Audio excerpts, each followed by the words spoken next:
स्वर्गीय पिता प्रभु, हम आपको धन्यवाद देते हैं प्रभु इस सेशन के लिए। प्रभु हम एक एक को अभी भी प्रभु आपने जीवितों के बीच में रखा है। आपका वचन जब हम सीखने के लिए जा रहे हैं प्रभु, नम्रता से प्रभु आपके चरणों में आता है। प्रभु अपने वचन को पिता आप हमें खोल कर दे। प्रभु आप हमें खोल कर दे, हमें एक एक से प्रभु आप बात करें। आए कि सारी बात को प्रभु हम आपके हाथ में सौंपते हैं। सारा आदर महिमा केवल हम आपको देते हैं। प्रार्थना प्रभु यीशु मसीह के नाम से मांगते हैं, आमीन। मैं परमेश्वर का धन्यवाद देता हूँ। प्रभु ने एक बार फिर हमें इस सेशन में इकट्ठा होने का एक मौका दिया। हम लोग बीते समय से हम लोग सीख रहे थे अंतिम सप्ताह के बारे में कि किस प्रकार परमेश्वर प्रभु यीशु मसीह इस अंतिम सप्ताह में एक एक घटनाओं के द्वारा हमने देखा प्रभु के इस दुख को, उस वेदना को जो प्रभु ने हमारे लिए सहा। आज हम लोग उसी शुक्रवार के उस घटना को हम लोग देखेंगे। और शुक्रवार की घटना में बहुत बातें हैं सीखने को, और मुझे नहीं मालूम हम आज भी इस शुक्रवार की पूरी घटना को समझ पाएंगे, लेकिन फिर भी हम लोग जितना संभव है हम लोग देखेंगे, समय को ध्यान में रखते हुए। हम लोग सुसमाचार में जब हम देखते हैं तो एक शब्द का इस्तेमाल किया गया है सुसमाचार में। उसके लिए मैं निकालूंगा यूहन्ना पहला अध्याय। यूहन्ना पहला अध्याय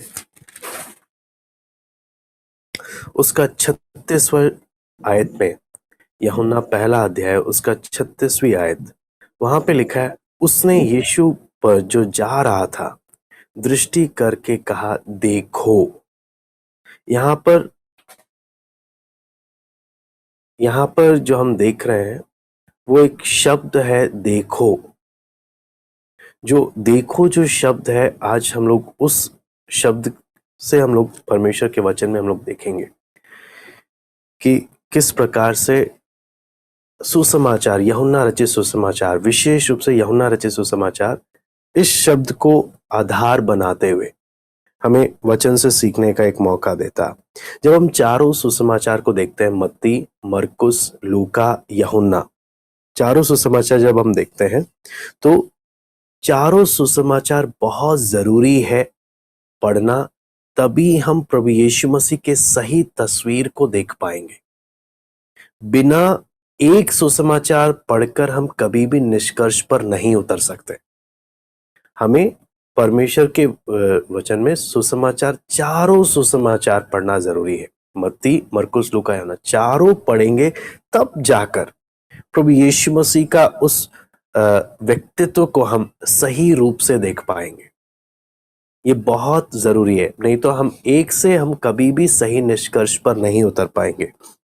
यहाँ पर जब हम देखते हैं सुसमाचार में प्रभु यीशु मसीह के अलग अलग दृष्टिकोण, जैसा कि आप सब पहले भी जानते हैं, आपने पढ़ा है। मत्ती जब बोलता है तो क्या बोलता है, देखो ये राजा है, प्रभु यीशु मसीह के बारे में। मरकुस जब लिखता है तो वो क्या बोलता है, देखो ये दास है। लूका जब लिखता है तो क्या बोलता है, देखो ये मनुष्य है। वहीं यूहन्ना लिखते हुए क्या बोलता है, देखो ये तुम्हारा परमेश्वर है। तो मैं जब चारों सुसमाचार पढ़ता हूं तब जाकर मुझे प्रभु यीशु मसीह का सही चित्र मेरे सामने क्लियर होता है। तो यहाँ पर जब हम परमेश्वर के वचन में जब हम देखते हैं, हम लोग जब इस शुक्रवार के दिन की घटना को जब पढ़ रहे हैं तो हम उसको पूरी उस घटना को हम लोग परमेश्वर के वचन में देखते हैं। यूहन्ना, विशेष रूप से यूहन्ना जब हम देखते हैं, यूहन्ना, अगर आप यूहन्ना रचित सुसमाचार जब आप पढ़ते हैं, बार बार एक शब्द यूहन्ना बार बार इस्तेमाल करा। आप यूहन्ना 19 का 4, 5, 14, 26, 27 सब जगह में जब हम देखते हैं, बार बार यूहन्ना क्या बोलता है, देखो। उसका पूरा फोकस है उस यीशु को देखो, उसको। इसलिए जो शब्द यहाँ पर लिखा हुआ है, देखो, वचन में जब हम देखते हैं एक एक शब्द का अपना एक अर्थ है। यहाँ पर जब हम परमेश्वर के वचन में जब देखते हैं, प्रकाशित वाक्य 3 का 20 में भी आपको मालूम है प्रकाशित वाक्य भी यूहन्ना ने लिखा है। और यहाँ पर भी जब हम देखते हैं तो अगर मैं उसका एक उदाहरण देखता हूँ, यूहन्ना जब जब एक शब्द का इस्तेमाल कर रहा है, देखो उसके पीछे कुछ आत्मिक अर्थ है, उसमें कुछ संदेश है, जो अगर हम लोग उसको रुक कर अगर हम एक एक बातों को देखेंगे तब हमें उस चित्र को समझ में आएगा। अब मैं उसके लिए एक उदाहरण आपको मैं बता सकता हूँ। यूहन्ना 1:29 में एक घटना जो देखो, जो शब्द यूहन्ना ने इस्तेमाल किया, उसका एक घटना मैं आपके सामने खोलना चाहूंगा। यूहन्ना 1:29 में जब हम पढ़ते हैं, लिखा है, दूसरे दिन उसने यीशु को अपनी ओर आते देखकर कहा, देखो यह परमेश्वर का मेमना है जो जगत का पाप उठा ले जाता है। तो यहां पर यह आयत लिखा है, यह परमेश्वर का मेमना है। आप यूहन्ना 20:27 जब आप पढ़ेंगे, यूहन्ना 20:27 यहां पे लिखा है, तब उसने थोमा से कहा, अपनी उंगली यहां लाकर मेरे हाथों को देख और अपना हाथ लाकर मेरे पंजर में डाल और अविश्वासी नहीं परंतु विश्वासी हो। यहां पर जब हम देखते हैं, यहां पर क्या बोलता है, देख, यहां पर भी देखो शब्द का प्रयोग हो रहा है। पहले हम देखेंगे दोनों में फर्क क्या आ रहा है। पहली घटना में हम जब देखते हैं, क्रूस पर जाने से पहले यूहन्ना बपतिस्मा देने वाला क्या बोल रहा है, देखो ये परमेश्वर का मेमना। और अब जो उसका यूहन्ना 20:27 में हम जब देखते हैं, ये कौन सी घटना है, क्रूस पर जान देकर वापस जब आ गया जी उठकर, उसके बाद की घटना है कि जो कीमत मैंने देना था मैं दे चुका हूं। और दोनों में एक आत्मिक जॉइंट है। अगर आप देखेंगे, थोमा जिस निशान को देख रहा है, यूहन्ना बपतिस्मा देने वाले ने उसका प्रचार किया था। थोमा जिस हाथों में उस कील के निशान को देख रहा है, किसने, थोमा ने, जो यूहन्ना बपतिस्मा देने वाले ने प्रचार किया था, लेकिन वो कभी देख नहीं पाया क्योंकि उससे पहले यूहन्ना का क्या कर दिया गया था, सिर काट दिया गया था। कहने का मतलब है एक कनेक्शन है। जब एक एक बार जब यूहन्ना बार बोलता ना, देखो उधर उस प्रभु की ओर तुम देखो, पहले जब देखने का जब शब्द का इस्तेमाल हुआ, वो क्रूस पर लटका नहीं था, जा रहा है। दूसरी बार जब देखने के लिए बोल रहा है, क्या बोलता है, जहां जा रहा था काम पूरा कर कर आ गया। जिसके विषय में यूहन्ना बपतिस्मा देने वाले ने गवाही दी, थोमा उसे अपनी आंखों से उस कार्य को पूरा करते हुए देख चुका है। तो कहने का मतलब, एक एक वचन में जब हम पढ़ते हैं ना, एक एक आत्मिक पहलू है जो हमें समझ में आएगा। यहां पर सबसे पहले हम देखते हैं प्रभु यीशु मसीह का इस यहां पे पवित्रता का प्रमाण। आप जब परमेश्वर के वचन जब हम पढ़ते हैं, यूहन्ना 19:4 में पढ़ना चाहूंगा, यूहन्ना 19:4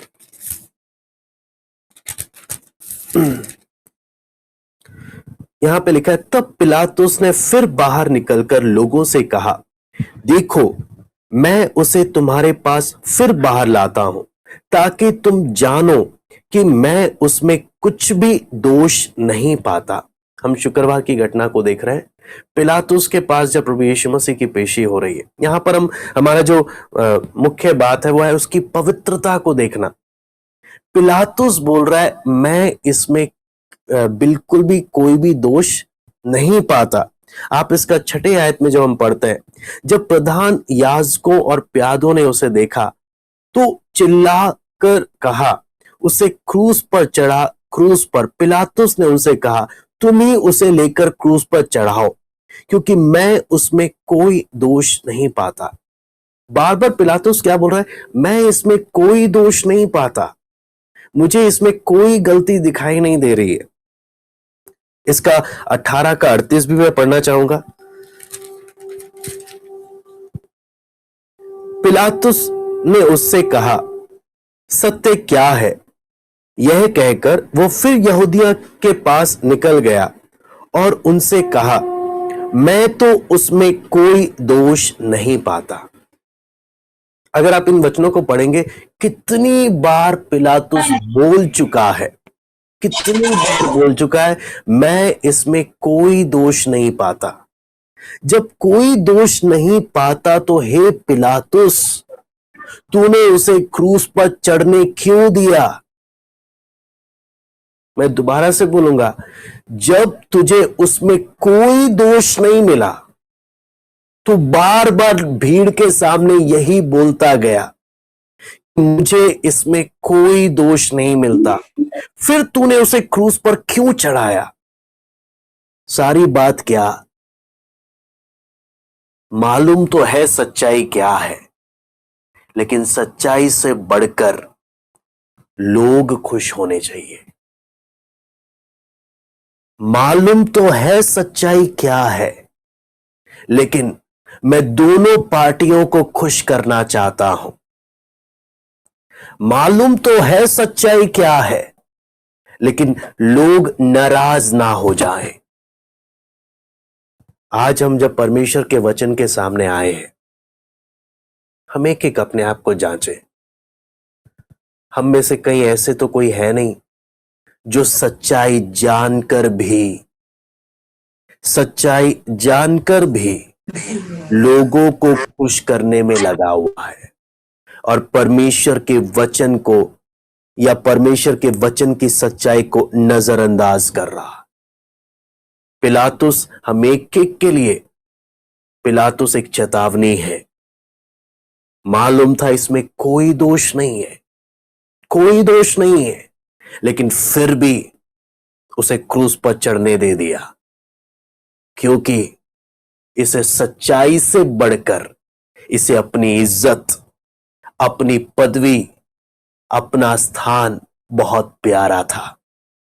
लोगों का सम्मान बहुत प्यारा था, लोग खुश रहे वो बहुत प्यारा था। हम कितनी बार, आपको मालूम है एक दुखद घटना क्या होती है, हमें परमेश्वर के वचन की सच्चाई मालूम होने के बाद भी हम सच्चाई को साइड कर हम लोगों को खुश करने को महत्व देते हैं कि लोग खुश हो रहे, किसी इंसान को बुरा ना लग जाए। ये एक बहुत बड़ी एक डरावनी बात है। कहीं मैं एक पिलातुस के समान तो नहीं, सच्चाई जानकर भी उसने ऐसा होने दिया। लेकिन यहां पर प्रभु यीशु मसीह के व्यक्तित्व को जब हम देखते हैं, बार बार पिलातुस क्या बोलता है? बार बार पिलातुस बोलता है, इसने कोई अपराध नहीं किया, इसमें मैं कोई दोष नहीं पाता। कोई भी दोष या कोई भी कमी, उसकी पवित्रता को अगर हम देखें प्रभु यीशु मसीह के जीवन में, तो हमें क्या चीज मालूम चल सकता? प्रभु यीशु मसीह एक परफेक्ट इंसान था। परमेश्वर भी है, मनुष्य भी है, लेकिन उसके मनुष्यत्व को जब हम देखते हैं, परफेक्ट है। परफेक्ट बोलने का मतलब क्या? इसमें किसी बात का कलंक नहीं है, किसी बात का कलंक नहीं है। आपको मालूम है, जब हम प्रभु यीशु मसीह के जीवन को जब देखते हैं, पिलातुस के सामने जब प्रभु यीशु मसीह खड़ा है, एक यहां पर हमें साफ साफ मालूम चलेगा, ये परमेश्वर की ओर से सिद्ध मनुष्य खड़ा है कि पिलातुस एक चेतावनी है। सच्चाई जानकर भी इसने क्या किया? लोगों को प्रसन्न करना इसे अधिक अच्छा लगा, दुनिया को प्रसन्न करना इसे अधिक अच्छा लगा। पिलातुस रास्ता ढूंढ रहा था कि यीशु को भी मैं कष्ट ना दूं और लोग भी खुश हो जाएं। इसीलिए उसने क्या किया था? बरअब्बा को लोगों के सामने ले आया। पिलातुस मौका ढूंढ रहा था, किस प्रकार दोनों को मैं खुश कर दूं। आज बहुत बार सच्चाई जानकर भी लोग कौन सा रास्ता ढूंढते हैं कि दुनिया भी खुश रहे, प्रभु भी खुश रहे, दोनों खुश रहे, ताकि मैं शांति से जीवन बिताऊं। लेकिन आपको मालूम है कितनी एक दुखद घटना, एक पिलातुस के लिए हम एक सबक है पिलातुस यहां पर जो, लेकिन प्रभु यीशु मसीह की वहीं पर पवित्रता एक सबसे बड़ी बात है, सबसे बड़ी बात। पिलातुस के सामने, पिलातुस कौन है? एक अन्य जाति शासक। एक अन्य जाति शासक क्या दावा कर रहा है? मैं इसमें कोई दोष नहीं पाता। पूर्ण मनुष्यत्व में हमारे जीवन को देखकर आज लोग क्या बोलेंगे? जब प्रभु यीशु मसीह को देख रहे थे, उसमें कोई दोष नहीं, फिर भी उसके साथ इतना बड़ा अन्याय क्यों किया गया? मैं बार बार बोलूंगा, जब साफ साफ बोल दिया इसमें कोई दोष नहीं, बार बार न्याय बोल रहा है, फिर भी इस निर्दोष के साथ इतना बड़ा अन्याय क्यों?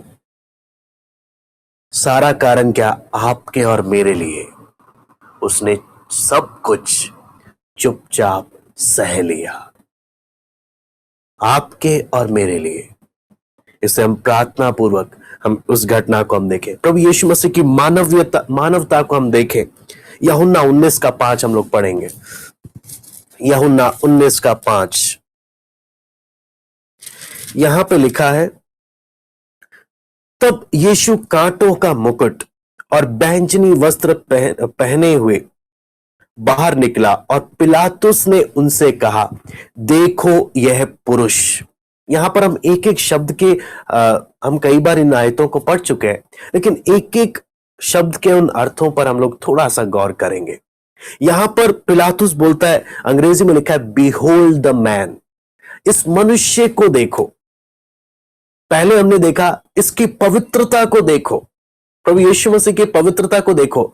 न्याय साफ साफ बोल रहे हैं, मुझे इसमें कोई दोष नहीं मिलता, इसमें एक दोष नहीं है, बार बार बोल रहे हैं। अब पिलातुस फिर भी, ध्यान रखना, मालूम होने के बाद भी इसमें कोई दोष नहीं है, लोगों को खुश करने के लिए पिटवा रहा है। पिटवा कर खड़ा कर कर क्या बोलता है, देखो इस मनुष्य को। इस मनुष्य को जब हम देखते हैं, यहां पर हमें साफ साफ जब हमें मालूम चलता है इस घटना के बारे में, पिलातुस लोगों के सामने बोल रहा है, इसको देखो, इसको इतनी बुरी तरह मार पड़ी है, इतनी बुरी तरह मार पड़ी है, इस पर जरा तरस तो खाओ। पिलातुस एक अन्य जाति शासक, हाकिम, परमेश्वर के चुने हुए लोगों को बोल रहा है, अपने मसीहा, अपने प्रभु, अपने राजा पर थोड़ा तरस तो खाओ।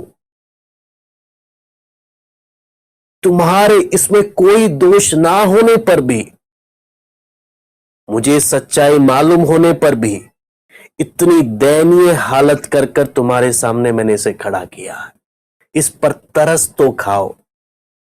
आप सोचना क्या स्थिति है उस समय की, जब पूरे शरीर से, आपको मालूम है रोमी लोग किस प्रकार से ताड़ना देते हैं, कांटे, हड्डी, लोहे, है ना, शरीर में जब पड़ता, 39 कोड़े जब शरीर में पड़ते हैं, पूरा शरीर बुरी तरह फाड़ दिया जाता, बुरी तरह फाड़ दिया जाता। उस भारी वेदना को सहते हुए जब इसके प्रभु यीशु मसीह को खड़ा करते हुए पिलातुस क्या बोलता है, देखो इस मनुष्य को, निर्दोष होने पर भी देखो, तरस खाओ। लेकिन आगे जब हम देखते हैं, इस घटना के आगे जब हम देखते हैं, यहां पर जब प्रभु यीशु मसीह के मनुष्यत्व को देखते हैं, असली में है कौन? ये स्वयं परमेश्वर, पूर्ण परमेश्वर मनुष्य के रूप में हम एक एक के लिए जो पीड़ा सहते हुए जब खड़ा है, ध्यान रखना किसके लिए, क्यों? साफ साफ यहां पर अगर हम देखें, वो दुख उसने अनुभव किया मनुष्य के रूप में, वो थकावट उसने अनुभव किया मनुष्य के रूप में, वो दर्द उसने अनुभव किया मनुष्य के रूप में, वो रोना उसने अनुभव किया, वो भूखापन उसने अनुभव किया, शारीरिक जरूरतों को उसने अनुभव किया। इसलिए वचन बोलता है, हमारे समान सब बातों में वो परखा गया, हमारे समान सब बातों में वो परखा गया। इसलिए आपको मालूम है, जब हम उस परमेश्वर के सामने आते हैं वो हमारी जरूरतों को जानता है। नंबर एक, हमारे समान, मैंने आपको बोला ना, केवल पहले पहले मूसा के समय दूर से देखा था, लेकिन हमने सीखा मनुष्य बनकर आकर हमारे दुखों को उसने अपना दुख बना लिया, अपने ऊपर ले लिया, हमारे पापों को उसने अपने ऊपर ले लिया। सब कुछ जब उसने अपने ऊपर ले लिया, यहां पर हम उस घटना को देखते हैं, मनुष्य के रूप में वह हमारी सारी जरूरतों को जानता है, और परमेश्वर के रूप में वह हमारी सारी जरूरतों को पूरा कर सकता है। एक सबसे इंपॉर्टेंट बात, मैं जब प्रभु के सामने आता हूं, ये वो परमेश्वर नहीं जो मुझे समझ नहीं सकता, ये वो है जो मेरी स्थिति को बहुत अच्छे से समझ सकता है, अनुभव किया है इसने, और एक परमेश्वरत्व के रूप में ये मेरी सारी आवश्यकताओं को पूरा करने में सामर्थी है। तो जब मैं प्रभु यीशु मसीह के मनुष्यत्व को जब देखता हूं, जब वो कोड़े खाकर शरीर से खून टपक रहा है, हालत कल्पना भी नहीं की जा सकती जिस प्रकार से यातना दी गई है। पैशन ऑफ क्राइस्ट भी उस बात को उतनी गहराई में नहीं बता सकता जो फिल्म लोगों ने कोशिश किया बताने के लिए, लेकिन कोई भी उस स्थिति को बता नहीं सकता जो प्रभु ने, आपको मालूम है, बस इतना आप समझ सकते हैं कि रोमी साम्राज्य में भी कभी भी रोमी शासक अपने लोगों को ऐसी मौत नहीं देते थे। सबसे भयानक मौत होती है, सबसे भयानक सजा होती है, इतनी भारी पीड़ा।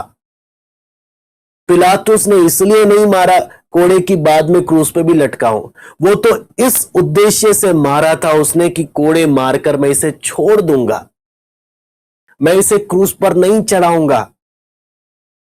लेकिन आप समझना, प्रभु यीशु मसीह ने जो वेदना सही, कोड़े भी और क्रूस भी दोनों मिले इसे। कौन? बार बार जिस न्यायी ने बोला इसने कोई पाप नहीं किया, ये निर्दोष है, इसमें कोई दोष नहीं मिलता,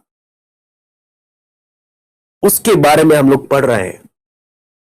उसके सम्मान के विषय में अगर हम परमेश्वर के वचन में देखें, अगला शब्द जो हम देखते हैं 19:4 में जब हम पढ़ते हैं, तब पिलातुस ने फिर बाहर निकलकर लोगों से कहा, देखो मैं उसे तुम्हारे पास फिर बाहर लाता हूं ताकि तुम जानो मैं उसमें कोई दोष नहीं पाता। 19:14 एक बार पढ़ेंगे।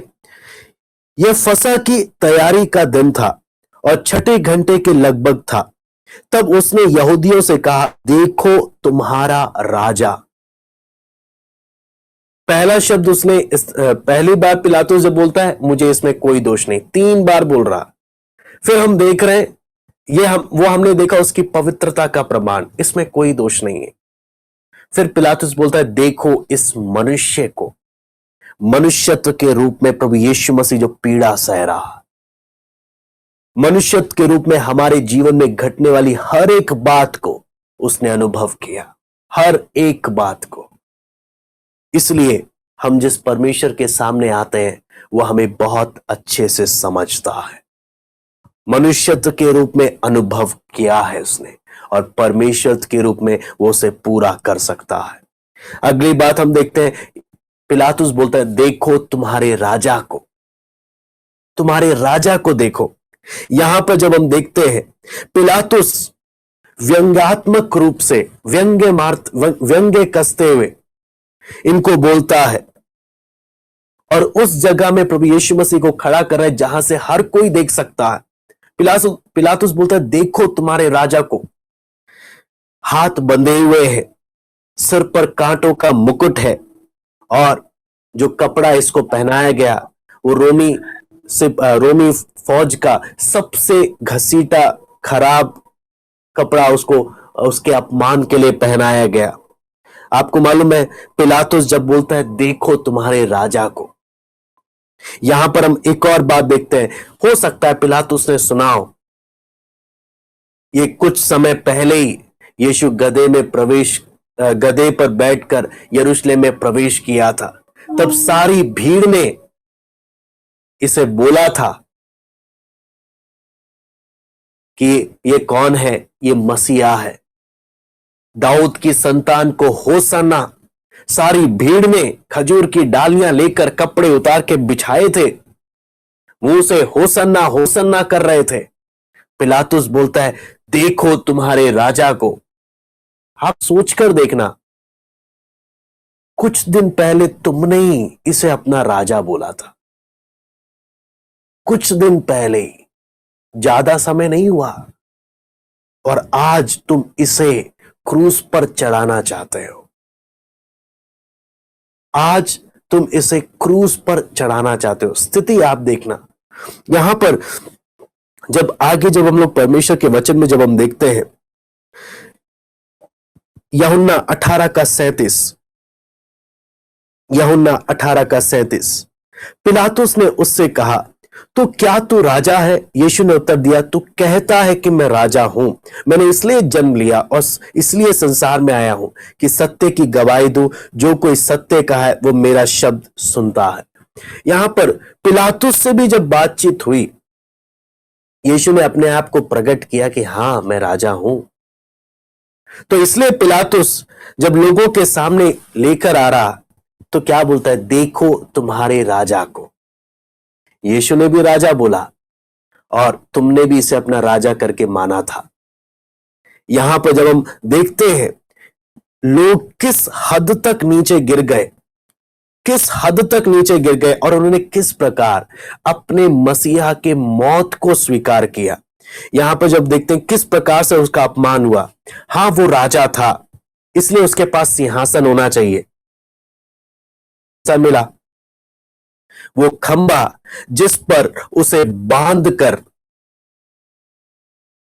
भरकर कोड़े बरसाए और उसके शरीर को फाड़ दिया गया।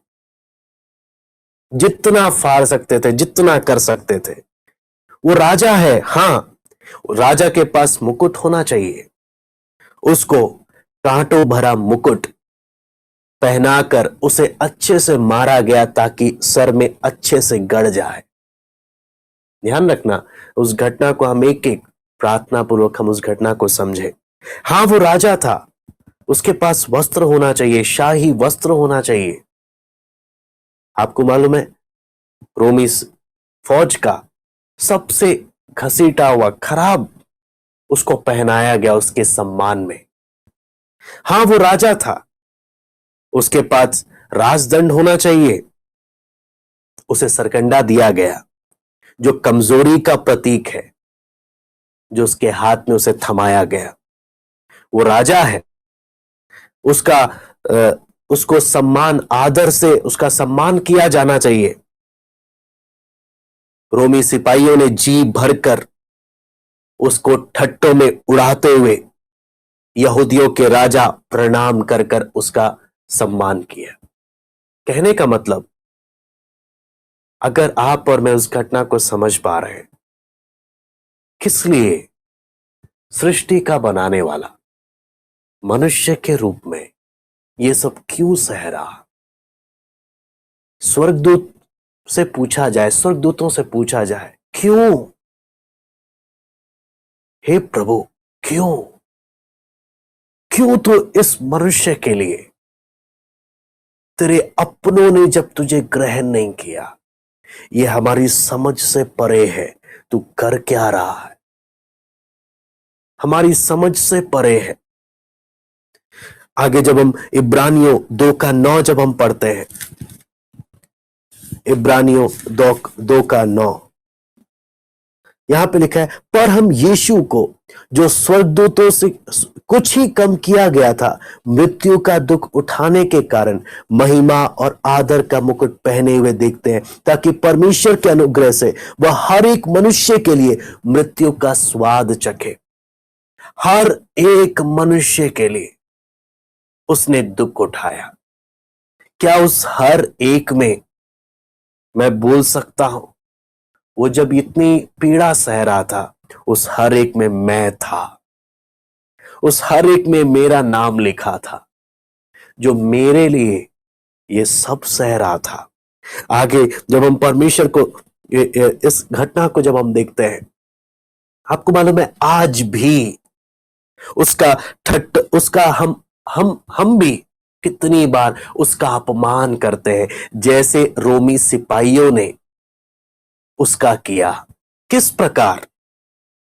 जब हम होठों से तो स्तुति करते हैं और हमारा मन उससे दूर रहता है।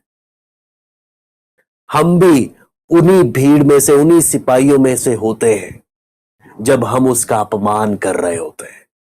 हम होठों से जब उसकी स्तुति करते हैं और जब हमारा मन उससे दूर होता है। क्या आपको वो दिन, वो समय स्मरण है? कब कब मैं सिर्फ होठों से प्रभु की स्तुति कर रहा था और मेरा मन प्रभु से दूर था। याद रखना, आप और मैं उस समय उसका अपमान कर रहे थे।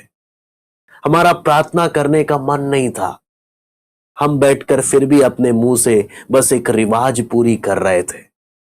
तब हम उसकी इज्जत नहीं, तब हम सिपाहियों के संग मिलकर उसका अपमान करने में लगे हुए थे।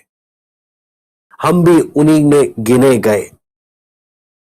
इसलिए हम एक एक अपने जीवन को देखें, क्योंकि उसके जो अपने लोग हैं वो होठ नहीं, वचन बोलता है परमेश्वर ढूंढता है ऐसे आराधकों को जो आत्मा और सच्चाई से उसकी आराधना करते हैं।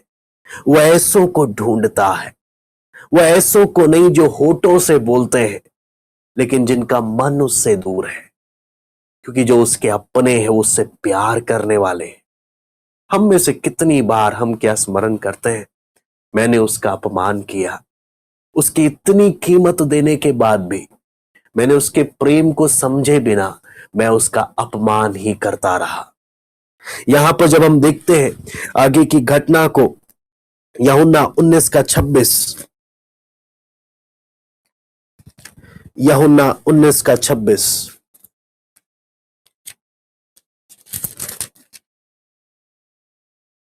जब यीशु ने अपनी माता और उस चेले को जिससे वो प्रेम रखता था पास खड़े देखा तो अपनी माता से कहा,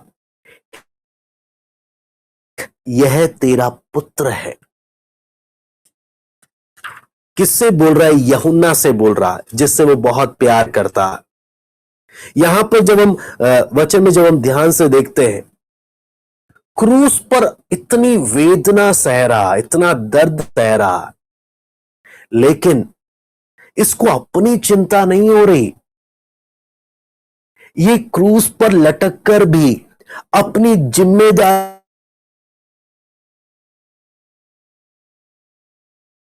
एक मनुष्यत्व के रूप में मरियम माता है, मनुष्यत्व के रूप में बोलता है मैं अपनी जिम्मेदारी को पूरी कर रहा, मैं जा रहा हूं, मेरे स्थान पर यूहन्ना तुम्हारा ध्यान रखेगा, मेरे स्थान पर यूहन्ना आगे से तुम्हारा ध्यान रखेगा। आपको मालूम है जब हमारे जीवन में दुख आता है ना, हम फिर किसी की चिंता थोड़ी ना करते हैं।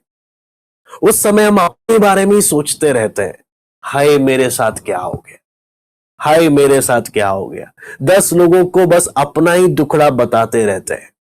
यहां पर उस व्यक्ति को देखो जो क्रूस पर इतनी भयानक मृत्यु का सामना कर रहा है, इतनी भयानक पीड़ा का सामना कर रहा है। उस क्रूस की वेदना को सहते वक्त भी उसे अपनी चिंता नहीं, उसे मरियम की, उसे दूसरे की चिंता हो रही है। क्या आप समझ सकते हैं? उसका प्रेम, उसकी मानवीयता, अपनी जिम्मेदारियों को मरते दम भी निभा रहा। आप उसको देखिए, उससे हमें कितनी बातें हमें समझने को मिलता है। यहां पर हम देखते हैं वो माता कर कर नहीं बोल रहा, क्योंकि आपको मालूम है जो भी प्रियजन है, इसका एक पहलू है, जो भी प्रियजन है सब छोड़कर भाग रहे हैं। क्योंकि जब क्रूस पर जो लटका है, अगर कोई भी उससे अपना ताल्लुक बताएगा कि ये मेरा कोई लगता है, उससे भी गद्दार समझकर उसे भी उस समय की परिस्थिति आप समझना, जब वो जो भी बोलेगा मैं इसका कुछ लगता हूं,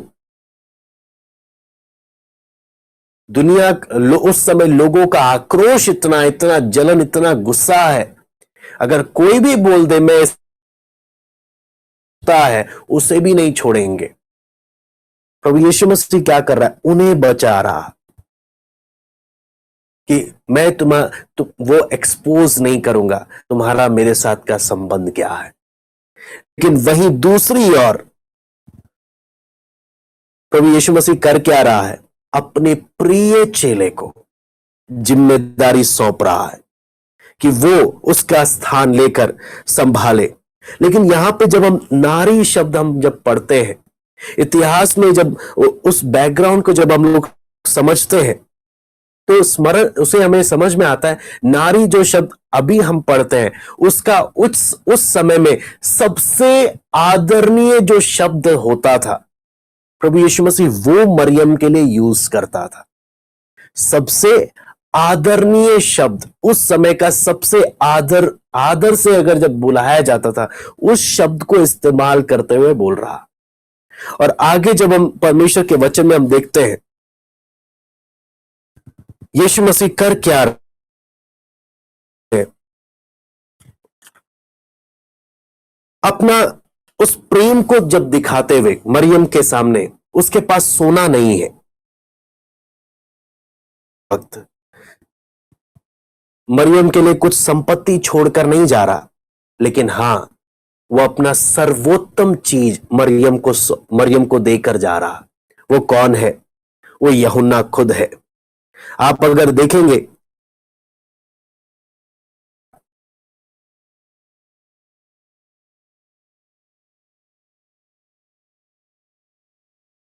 जाए, जिन कातिलों ने उसे क्रूस पर चढ़ाया, वो कर क्या रहा है? हे पिता इन्हें क्षमा कर। पहला बात, जो उसके संग में जो दुख उठा रहे हैं उनको स्वर्ग की गारंटी दे रहा, और मरियम के लिए अपने स्थान पर दूसरे व्यक्ति को सौंप कर जा रहा। अपने अंतिम समयों में भी वो अपनी मानवता के रूप में जो जिम्मेदारियां हैं या जो प्रेम है, जो कदर जिसे हम बोल सकते हैं, वो दिखाते हुए प्रकट करते हुए जा रहा। आपको मालूम है, ये एक बहुत ही सौभाग्य की बात होती है जब प्रभु के लोग आत्मिक मित्र अपने जीवन में बनाते हैं। आत्मिक मित्र जो एक दूसरे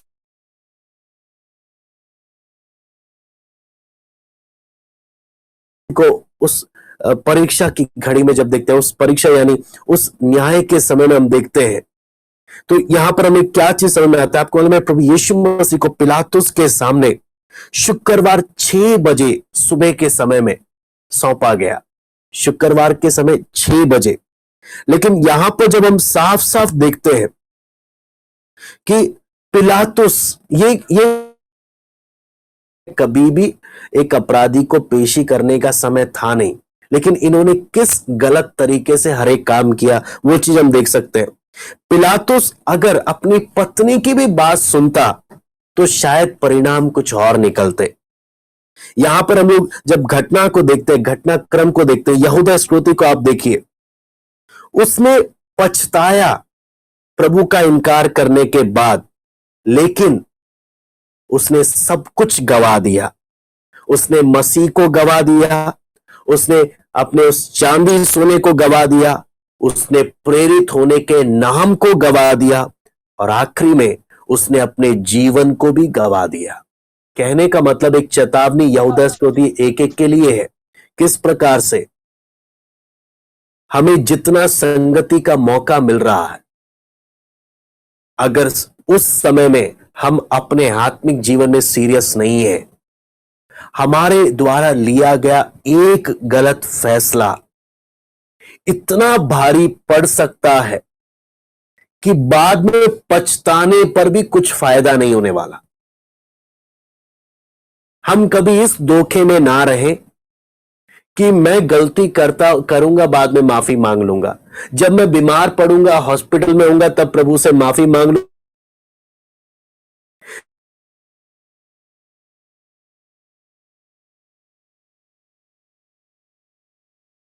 आगमन होने वाला है, तब मैं अब फटाफट और मैं क्या करूंगा, मैं मेरी स्वर्ग की टिकट कंफर्म हो जाएगी। ना रहे, ऐसी परिस्थिति आ सकती है जहां पर हमें दोबारा मौका ना मिले। इसलिए हम एक एक अपने जीवन में बहुत ध्यान रखें, यहूदा इस्करियोती ने क्या क्या गवा दिया, बाद में पछताने से भी उसे वो चीजें दोबारा नहीं मिली, अपनी जिंदगी को भी खो बैठा। पिलातुस हमारे लिए सबक है, यहूदा इस्करियोती हमारे लिए एक सबक है, पतरस हमारे लिए एक सबक है। हम एक एक व्यक्तियों को जब हम पढ़ रहे हैं, हमारे लिए परमेश्वर का आत्मा एक चेतावनी के रूप में एक एक लोगों के व्यक्तित्व को दिखाते हुए हमें हमसे बात करता है। जब हम सनहेद्रिन, जहां पर न्याय किया जाता है, जब वो उनको भी अगर हम देखें, ये लोग भी कर क्या रहे हैं, जलन से इतना भरे हैं कि न्याय करने के बजाय बदला लेने का प्रयास कर रहे हैं।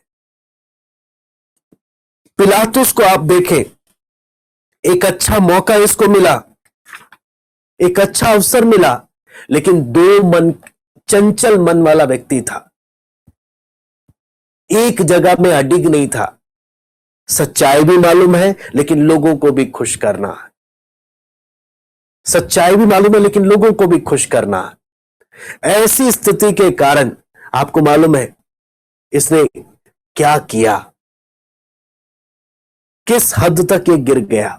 पिलातुस की पत्नी हम देखते हैं, उसको सपने में मालूम चल गया प्रभु यीशु मसीह धर्मी जन है, लेकिन पिलातुस ने अपनी पत्नी की बात को गंभीरता से नहीं लिया। हम सिपाहियों के बारे में देखें जो उसके खून के प्यासे थे, हम बड़ी भीड़ को देखें जो एक स्वर में चिल्ला रही थी, इसे क्रूस पर चढ़ाओ। मैं आपको बोलता हूं, हम एक एक घटना जब हम सुन रहे हैं, हम प्रार्थना पूर्वक उस दृश्य को समझने की कोशिश करें। वो परिस्थिति कैसी परिस्थिति होगी जिस समय ये एक एक घटना हो रहा भी। बहुत से लोगों ने प्रभु यीशु मसीह को इज़राइल का सताने वाले के रूप में देखा। सबसे पहले यहूदी सनेद्रिन में इसके ऊपर क्या किया गया, इस पर कार्रवाई की गई, लेकिन आपको मालूम है वहां पर यह निर्दोष साबित हुआ। धार्मिक जांच के बाद इसको पिलातुस के पास लेकर गए, वहां पे भी वो निर्दोष साबित हुआ। फिर हेरोदेस के पास लेकर गए, वहां पर हेरोदेस ने भी इसको निर्दोष साबित कर दिया। लेकिन आपको मालूम है फिर भी ये शांत नहीं बैठे। आप सोचकर देखिए, एक जगह गए, निर्दोष साबित हो गया, छोड़ दो ना, नहीं, पिलातुस के पास गए, पिलातुस बोल रहा निर्दोष है, फिर भी इनको चैन नहीं मिला।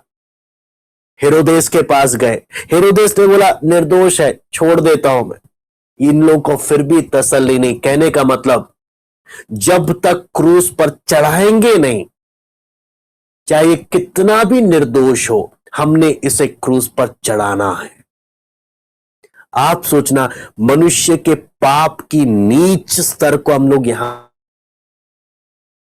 जब न्याय साफ साफ बोल रहे हैं लेकिन लोगों को संतुष्टि नहीं मिल रही। पाप कितना भयानक है, पाप कितना भयानक है, उस बात की गंभीरता को हम लोग देखें। यहां पर खुलेआम न्याय का एक, बोलते ना, न्याय का पूरा एक मजाक उड़ाने की कोशिश कर रहे थे। यहां पर अगर हम इस घटना को और अच्छे से समझे, हेरोदेस और पिलातुस आपको मालूम है कि शत्रु थे, आपस में मेल नहीं था, लेकिन इस घटना के, प्रभु यीशु मसीह के बदनामी और दुख की घटना के द्वारा इनका मेल हो रहा, मित्रता हो रही है। यहां पर देखें, जो व्यवस्था का देने वाला है, जो सारी पृथ्वी का न्यायी है, वो पिलातुस के सामने एक दोषी बनकर खड़ा है, एक अपराधी के रूप में खड़ा है। क्या आप और मैं उस घटना को समझ सकते हैं? कितना भयानक दृश्य चल रहा। और पिलातुस इसको बोलता है, क्या तू राजा है? लेकिन वो वहां पर वाद विवाद नहीं कर रहा, वो चुपचाप क्रूस के उस भयानक मृत्यु को स्वीकार कर रहा। आप यहां पर जब वचन में देखेंगे, पिलातुस ने कोशिश किया कि इसको हेरोदेस के पास भेज दे, लेकिन कोई फल नहीं निकला, बार बार इसी के पास आया।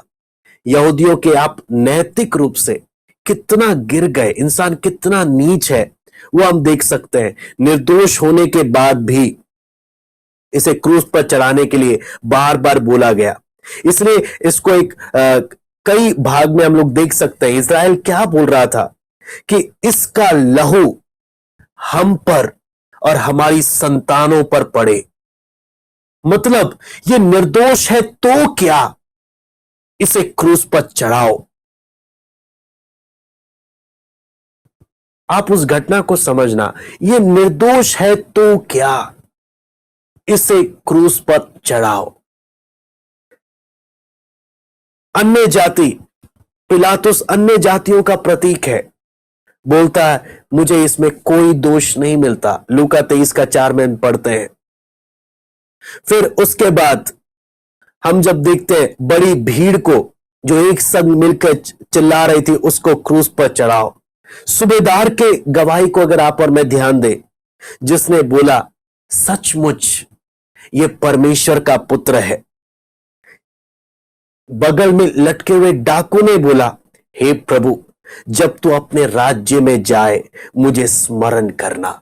मैं आपको बोलता हूं, इजरायलियों के संग प्रभु 33 साल रहा, इजरायलियों ने नहीं पहचाना। अन्य जातियों से कुछ समय पहले ही मिला है, अपराधियों से भी कुछ समय पहले ही मिला है, लेकिन उन्होंने उसे पहचान लिया। उन्होंने उसे पहचान लिया। हमारे लिए एक संदेश है। जिनके संग वो कुछ क्षण ही रहा, उन्होंने उसे तुरंत पहचान लिया। जिनके संग वो अधिक समय रहा, ने बहुत कुछ समझाया बताया, उन्होंने उसे नहीं पहचाना। यहां पर फिर भी आपको मालूम है इसकी प्रार्थना क्या है? हे पिता, इन्हें क्षमा कर दे। इतना अन्याय जब हो रहा है, इतना अन्याय, तब भी प्रार्थना क्या? हे पिता, इन्हें क्षमा कर दे। क्या आप समझ सकते हैं उस बात को? बोल रही थी इसे क्रूस पर चढ़ाओ, वो क्रूरता। पिलातुस एक सवाल पूछता है, मत्ती 27:23 मैं पढ़ना चाहूंगा। मत्ती 27:23। हाकिम ने कहा, मैं क्यों इसे क्रूस पर चढ़ाऊं? उसने क्या बुराई की है? लेकिन वचन बोलता है, परंतु वे और भी चिल्ला चिल्ला कर कहने लगे, वो क्रूस पर चढ़ाया जाए। पिलातुस एक सवाल पूछ रहा है, क्यों मैं चढ़ाऊं इसे क्रूस पर? इसने क्या बुराई की है? किसी के पास जवाब नहीं है कि इसे क्यों चढ़ाया जाए। बस तू इसे चढ़ा दे, बस इसको क्रूस पर चढ़ा दे। आप सोच कर देखिए, कोई गलती है नहीं, कोई कारण नहीं है क्यों चढ़ाना है, बस तू चढ़ा दे पिलातुस। आप सोच कर देखना, इंसान किस हद तक गिर गया, किस हद तक गिर गया।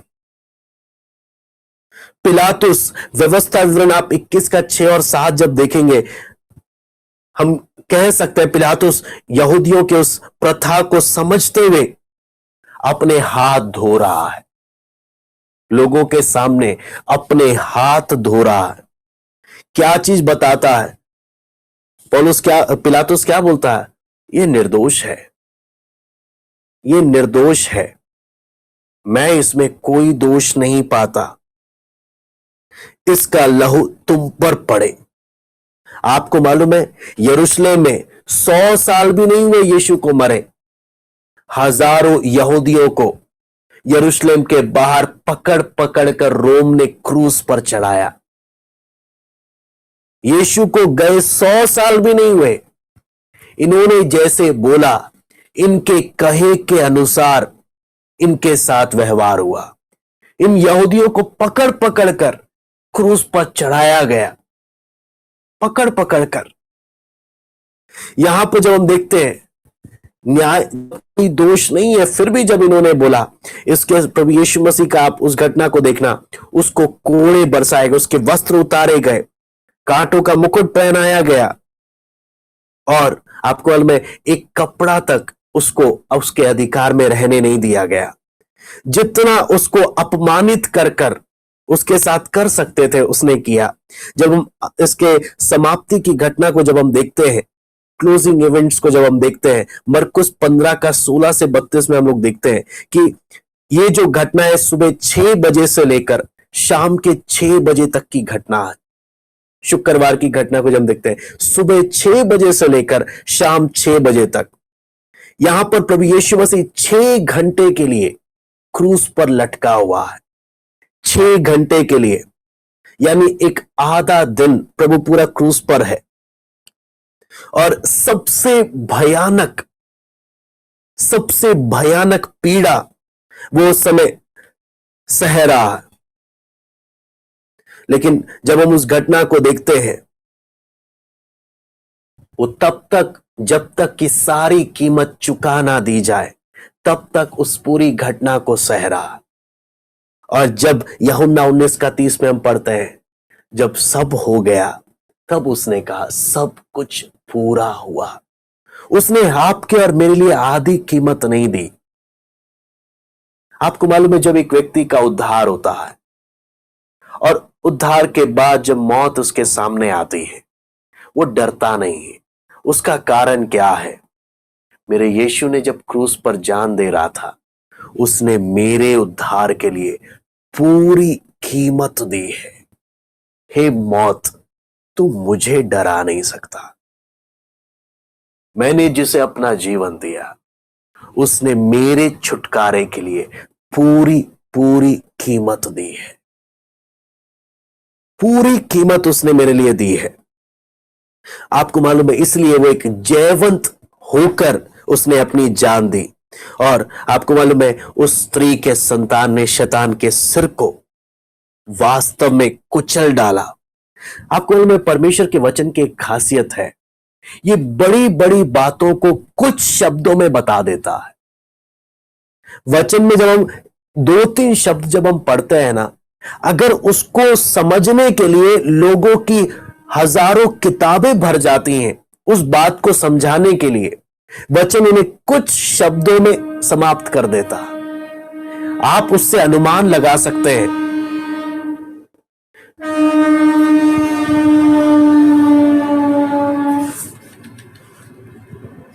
आप उससे अनुमान लगा सकते हैं कि परमेश्वर का वचन कितना गहरा है।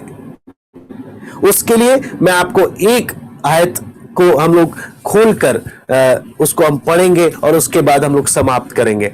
लूका 23वां अध्याय उसका 33वां वचन। लूका 23वां अध्याय उसका 33वां वचन। यहां पर लिखा है, जब वे उस जगह जिसे खोपड़ी कहते हैं पहुंचे, तो उन्होंने वहां उसे उन कुकर्मियों को भी, एक को दाहिनी और दूसरे को बाईं ओर क्रूस पर चढ़ाया। यहां पर अगर इस पूरी घटना में हम कुछ शब्दों को लेते हैं, उन्होंने उसे क्रूस पर चढ़ाया। अगर हम इतने शब्दों को ही अगर हम समझने का कोशिश करें तो हम यहां पर कई गहरी बातों को हम लोग देख सकते हैं। कहां पर उन्होंने उसे क्रूस पर चढ़ाया? अगर आप देखेंगे, सबसे उत्तम स्थान यरूशलेम है, पवित्र शहर है, ठीक वहां पर ये लोग इसे क्रूस पर चढ़ा रहे हैं। किन्होंने इसे क्रूस पर चढ़ाया? पापियों ने नहीं। यहां पर अगर हम सच्चाई देखें, इन धार्मिक अगुओं का सबसे बड़ा हाथ है। परमेश्वर के चुने हुए लोग, धर्मी लोग, जो दुनिया के सामने बड़े धर्मी हैं, इन्होंने उसे क्रूस पर चढ़ाया। क्रूस क्या है? दुनिया के इतिहास की सबसे भयानक, सबसे बुरी मौत दी। किसे चढ़ाया? अपने परमेश्वर जो आदर और महिमा का योग्य है, उसको इन्होंने क्रूस पर चढ़ाया। ये तीन महत्वपूर्ण है। ये चार शब्द कहां पर चढ़ाया?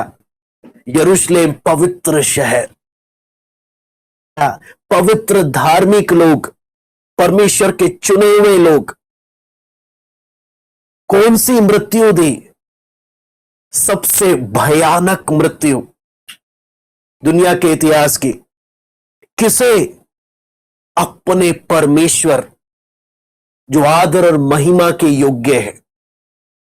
अगर इस बात को अगर हम देखें, ठीक यरूशलेम से बाहर जो पवित्र शहर है, जब लेकर गए, यरूशलेम पर कहलाता है, यरूशलेम वो जगह कहलाता है जहां पर पूरा देश इकट्ठा होकर परमेश्वर की आराधना करता है। लेकिन वहां पर उन्होंने अपने प्रभु को क्रूस पर चढ़ाया। उन्होंने उसे उस बाहर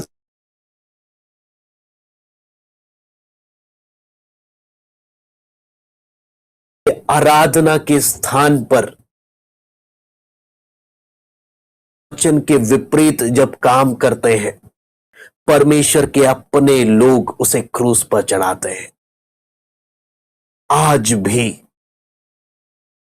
भी हम परमेश्वर के वचन में उस बात को अगर हम गंभीरता समझे, आज भी कलीसिया में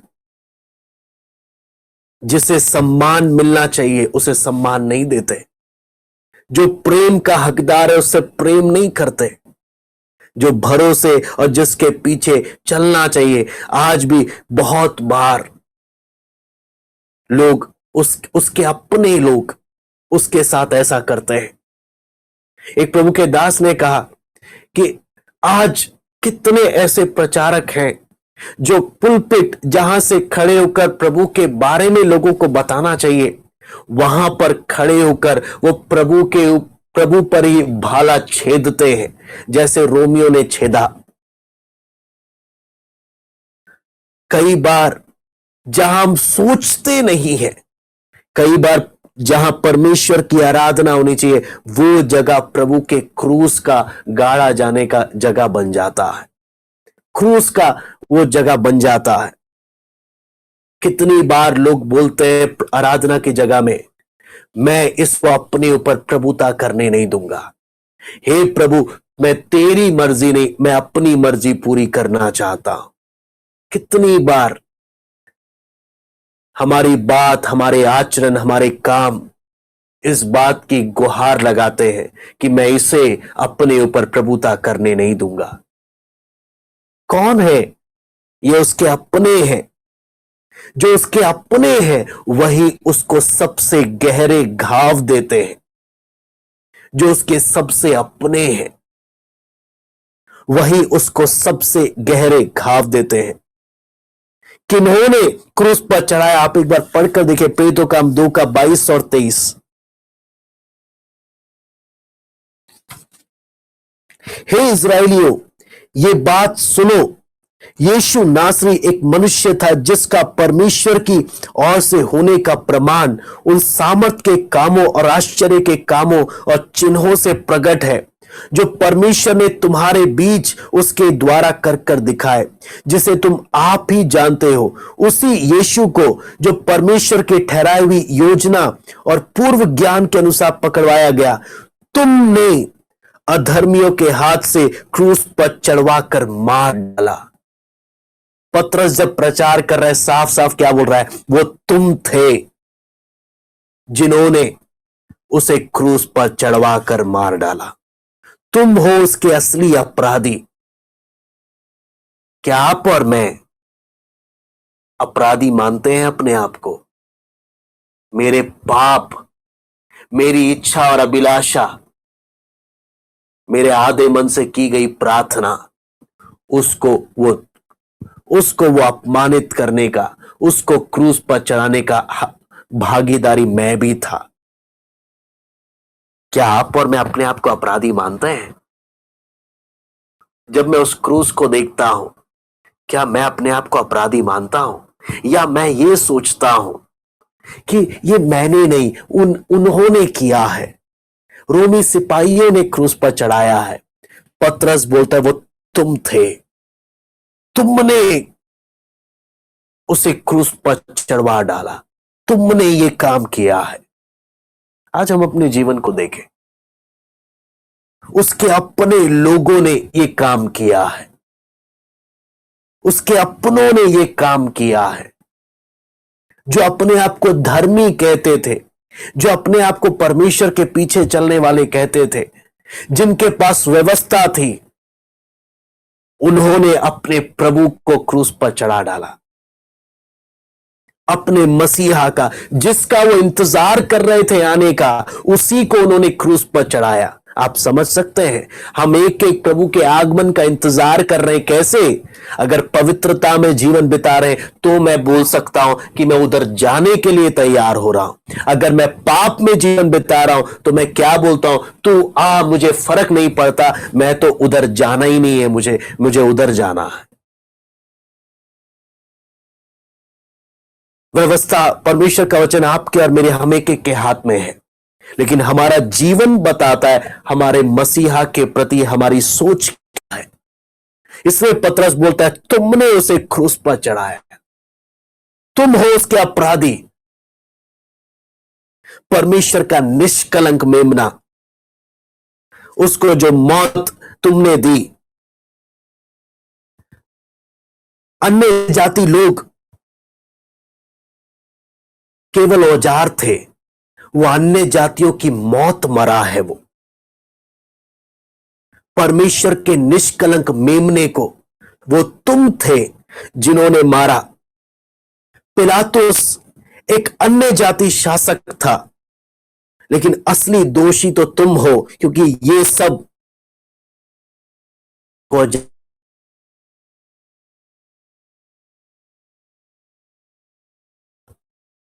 प्रयास कर रहा था कि कैसे ना कैसे उसे बचाएं, लेकिन वो तुम थे जिन्होंने उसे क्रूस पर चढ़ाने के लिए विवश किया।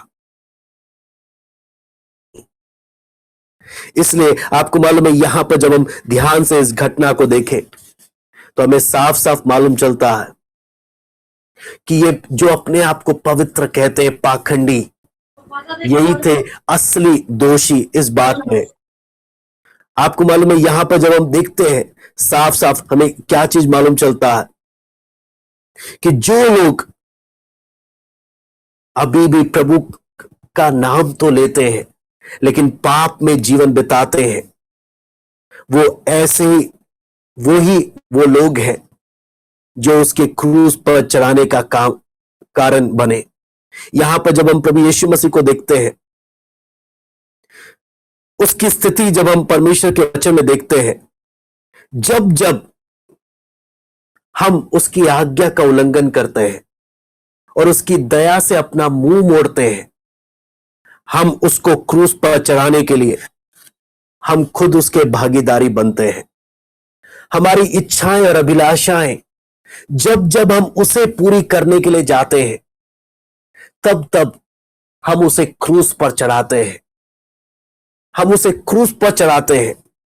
इसलिए हम एक एक से परमेश्वर का वचन साफ साफ बोलता है, हम किसके लिए जीना चाहते हैं, हम किसके लिए जीना चाहते हैं। क्या हमारी इच्छा और अभिलाषाएं, या हम बोलते हैं हम उस प्रभु के लिए जीना चाहते हैं। वचन बोलता है जो कोई मसीह यीशु के हैं, उन्होंने अपनी लालसा और अभिलाषाओं को क्रूस पर चढ़ा दिया। जो प्रभु की उस कीमत को समझते हैं, वो आगे को अपने लिए नहीं जीते, वो उसके निमित्त मरा। लेकिन जो लोग अभी भी अपनी इच्छा और अभिलाषाओं के लिए जीते हैं, उस पर हम जब परमेश्वर के वचन में देखते हैं, अगर प्रभु यीशु का कुछ अपना था, तो कांटों का मुकुट और क्रूस ही उसका अपना था। अगर आप साफ साफ देखेंगे, यरूशलेम में जाना था, उसने लोगों से मांगा, लोगों से गधा उधार लिया, तब उसमें सवार होकर गया, लेकिन क्रूस और मुकुट उसका अपना था। जब उसे लोगों को खाना खिलाना था, उसने रोटी और मछली उधार ली और उसे धन्यवाद देकर सबको खिलाया, लेकिन क्रूस और मुकुट उसका अपना था। जब उसे भीड़ को नाव में बैठकर वचन बताना था, नाव उसने उधार में लिया और उसमें बैठकर उसने भीड़ को वचन बताया, लेकिन क्रूस और मुकुट उसका अपना था। उसने अपनी कब्र भी उधार में ली, खाने की जगह की तैयारी भी उधार में, और मुकुट उसका अपना था। कहने का मतलब, क्रूस और मुकुट के अलावा सब कुछ उसने दूसरे का इस्तेमाल किया। एक ही चीज जो उसका अपना था, वो क्रूस और मुकुट। किस लिए? आपके और मेरे लिए। उसने क्रूस को अपना करके बना लिया। उससे बचने का कोशिश नहीं किया, उससे भागने का कोशिश नहीं किया, उसने क्रूस को अपना बना लिया। किसके लिए? आपके और मेरे लिए, जिससे उसने इतना प्रेम किया, जिसके अपराधों को इतना माफ करने के लिए कि वो लोग माफी मांगेंगे तो मैं उन्हें साथ पिता से प्रार्थना करता रहा, पिता इन्हें तो क्षमा कर दे। लटकते साथ माफी के लिए प्रार्थना करा, इन्हें क्षमा कर दे। इतना प्यार उसने आपसे और मुझसे किया। फिर भी अगर आप और मैं संसार की ओर मन लगाकर जाएंगे, और कितना करना रहना, और कितना करना बाकी। उदय स्क्रोती बनना चाहते हैं, जिसने अंत में सब कुछ गवा दिया, बाद में पछताने का कोई फायदा नहीं हुआ। क्या हम पिलातुस बनना चाहते हैं? सच्चाई मालूम होने पर भी लोगों को खुश करने में लगा रहा, अपने आप को बचाने का कोशिश किया, या मैं घुटनों में गिरकर उसे अपना प्रभु और अपना परमेश्वर स्वीकार करूंगा। प्रभु, तूने जब मुझसे इतना प्रेम किया, तूने जब मेरे लिए इतना कुछ किया, प्रभु मैं तेरे लिए जीना चाहता हूं। मैंने कई घटनाएं हम देखी, कई घटनाओं में हम लोग गए। एक निर्दोष, एक बिल्कुल पवित्र, फिर भी अन्याय को सहता रहा। अगर दुनिया के इतिहास में किसी के साथ सबसे ज्यादा अन्याय हुआ, जब हम उस घटना को पढ़ते हैं, प्रभु यीशु मसीह के पकड़ने के समय से लेकर गिरफ्तारी के समय तक से लेकर उसके मरने दम तक, एक बात भी न्यायिक तरीके से नहीं हुआ। एक बात भी न्याय तरीके से नहीं हुआ। उसके गिरफ्तारी से लेकर, अगर व्यवस्था को भी खोलकर देखें, उसके साथ हर चीज अन्याय पर अन्याय ही हुआ। लेकिन सारा न्याय उसने आपके और मेरे लिए सह लिया। क्रूस भी सह लिया, सब कुछ सह लिया। आपको मालूम है, हम एक अन्याय नहीं सह पाते। कोई हमारे साथ एक अन्याय कर दे ना, हमारी जबान नहीं रुकती। हम एक अन्याय नहीं सह पाते, लेकिन उसने हर अन्याय को अपने लिए अपना कर सह लिया। किसके लिए?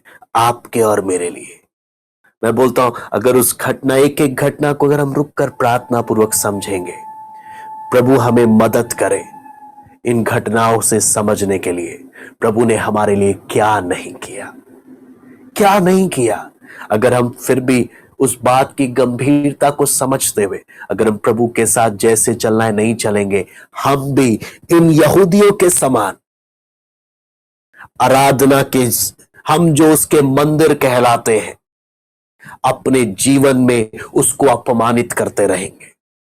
उन्होंने, कौन? प्रभु के अपने चुने हुए लोगों ने, कहां पर? प्रभु के अपने पवित्र शहर पर। किसे? अपने ही प्रभु को क्या दिया? दुनिया के इतिहास की सबसे बदतर मौत। हम भी प्रभु के लोग हैं। जब हम सुसमाचार की योग्य चाल नहीं चलते, जब हम परमेश्वर के वचन के अनुसार जीवन नहीं जीते, अन्य जातियों के सामने हम अपने प्रभु को अपने जीवन में अपमानित करते हैं। क्या आप और मैं इस बात की गंभीरता को समझते हैं? हम फिर उन यहूदियों से कम नहीं, हम फिर उन लोगों से कम नहीं जो उन्होंने उस समय किया। पिलातुस ने पूछा, क्या गलती है इसमें? नहीं, कुछ नहीं, बस इसको क्रूस पर चढ़ा, इसका लहू हम पर और हमारी संतान पर पड़े। हे इंसान, तू सोच भी रहा है तो क्या बोल रहा है? तू सोच भी रहा है तो क्या बोल रहा है? क्या गलती कर दी प्रभु ने कि आज भी मैं दुनिया में अपनी इच्छाओं के लिए जीना चाहता हूं? प्रभु के प्रेम में क्या कमी रह गई कि आज भी मुझे पाप पसंद है? प्रभु ने मेरे लिए क्या नहीं किया कि आज भी मेरा मन प्रभु पर नहीं लगता? प्रभु ने अपने प्यार में क्या कमी दिखा दी कि आज भी मुझे प्रभु से प्यार नहीं, आज भी मुझे संसार से प्यार है? इसलिए पत्रस साफ साफ बोलता है, रोमी सिपाही, रोमी पिलातुस, ये सब एक औजार थे, असली में तुम उसके कातिल हो। असली में तुम हो जिसने उसे क्रूस पर चढ़ाया। खून के दाग तुम्हारे कपड़ों पर है। आज खून के दाग क्या हमारे कपड़ों तो नहीं?